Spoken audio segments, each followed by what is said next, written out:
RFO o pre-selling? Saan mas maganda mag-invest? Hi kabayan! This is Jerla from Condo ni Kabayan by SMDC. Ano ba yung RFO? RFO means ready for occupancy. So from the word itself, pwede nang magamit siya ni owner and nakatayo na yung property. So dahil nakatayo na yung property, mas mahal na yung mga prices na ino-offer kaysa nung time na pre-selling pa siya. Kailangan na din ng spot cash or spot down payment para ma-turn over sa'yo yung unit, and mas maiksi na rin yung mga payment terms na available. Since tapos na rin yung pre-selling phase niya, limited na lang din yung mga available units na pwede mong pagpilian. Yung iba na planong gawing business or ipa-rent out yung unit nila, mas maiksi na lang din yung nagiging time nila para mag-plan para dun sa interior design. Tapos yung association dues tsaka yung mga utility bills, nagso-start na rin siya upon turnover sa'yo ng property. Ano namang maganda sa RFO? Siyempre, since nakatayo na yung property na yun, pwede mo na siyang ma-inspect before mo siyang bilhin. Makikita mo na talaga kung ano yung itsura ng property, kung ano yung itsura ng magiging unit mo. So, yun. Tapos, ma-address mo na agad yung mga issues mo bago ka makapag-move in. After 2 to 3 months lang na processing, pwede na agad ma-turn over sa'yo yung unit and pwede mo na agad siyang tirhan.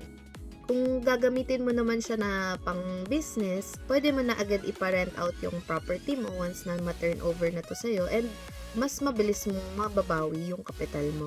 So, dito, kagandahan kay SMDC, kung i-rent out mo yung property mo, meron kang access kay Homefort, which is yung partner ni SMDC.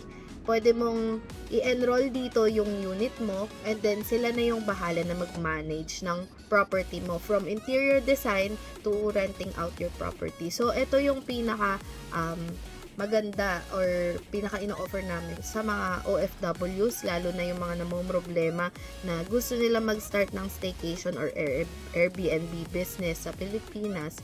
Kaso nga lang, wala silang mapagkakatiwalaan na magmamanage ng property nila. So, ito, nagiging advantage nila kasi kahit nasa ibang bansa sila, pwede sila mag-invest ng property sa Pilipinas, tapos paparent out nila nang hindi na sila problema na maghanap na magmamanage ng property since wala sila sa Pilipinas. Ngayon, punta naman tayo sa pre-selling. So, dito sa pre-selling, maring ongoing pa lang yung construction or magsisimula pa lang. So, hindi mo pa talaga makikita yung actual na property.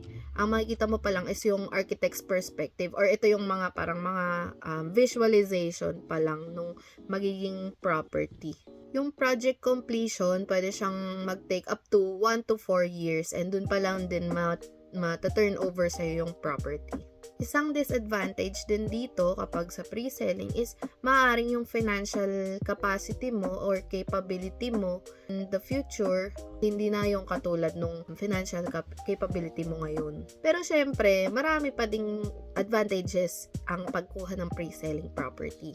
So, dahil pinapakilala pa lang sa mga tao yung project, mas mababa pa yung mga prices na ino-offer para sa mga units, unlike kapag ka-RFO na siya. Dito, flexible din yung mga payment terms and hindi na kailangan ng spot cash or spot down payment since naka-divide na siya into monthly installments hanggang sa ma-turnover na yung property or ma-complete na yung project. Dahil marami pa yung available na units na pwede mong pagpilian, makakapili ka kung saan mo talaga gusto, or kunyari, anong view ba yung gusto mong makita from dun sa unit mo, and kung ano bang type ng unit ang gusto mo, kung 1 bedroom, 2 bedrooms, may balcony pa, yung mga ganon. Yung price ng pre-selling units, nakadepende siya sa progress ng project. So, if it's closer to the completion date, so it means the higher the price tag. Another thing na nakaka-affect sa price ng unit is yung location. So, whether pre-selling pa yan or RFO, dapat ito yung isa rin sa kino-consider nyo kapag kapipili kayo ng unit. So, yung mga properties na nasa prime location, so ito yung mga location na convenient and accessible. Pagka nandito yung property na kukunin nyo, expect nyo na mahal talaga or medyo pricey talaga yung mga units since syempre accessible siya. Pero expect nyo na rin na it pays off quicker and better Example ng mga prime locations is yung mga malapit sa mga malls, sa mga airport, MRT, LRT, tsaka yung mga malapit sa mga universities, sa mga schools. Yun, yung mga klase ng mga prime locations. Kung willing to wait ka naman at okay sa yung pre-selling, find a trusted and reputable developer na may good track record para ma-eliminate mo rin yung mga risks when investing on pre-selling units. Sa pagpili ng whether RFO ba or pre-selling, kailangan i-consider mo yung financial capacity mo, hindi lang ngayon kundi in the long run. Kung confident ka naman sa payment term na pinili mo, and tingin mo naman kakayanin mo siyang isettle until turnover date, then pre-selling is a go. Pero kung may mga doubts ka about sa financial capacity mo in the future, baka mas okay na mag-invest ka ng larger amount para makapagpundar ng RFO unit or mag-build ka ng backup plan mo para sa future. Bali lahat tayo, meron tayong unique na set of needs tsaka capabilities. So, kailangan titimbangin natin lahat ng options natin bago talaga mag-invest kung RFO man yan or pre-selling. Kailangan pagpipili ka, piliin mo talaga yung swak sa lifestyle mo tsaka sa personality mo. Lalo na pati nung mga makakasama mo na maninirahan dun sa unit na yun. Kung ipapang business mo naman to, syempre piliin mo yung location na alam mong may potential na maka-attract talaga ng mga future tenants or clients mo.